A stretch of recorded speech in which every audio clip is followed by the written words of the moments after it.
Kuna wakati vijana hufuata mkumbo wa uhalifu kwa ushabiki.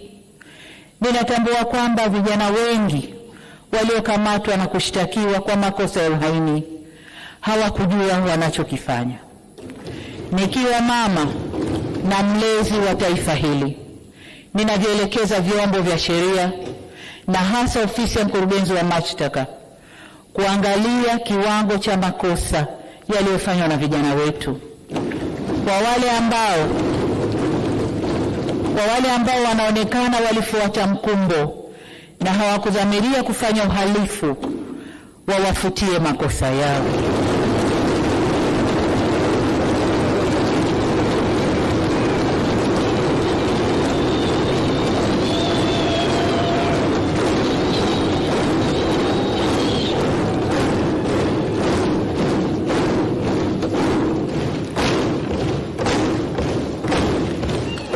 Asante waheshimiwa wabunge, nashukuru.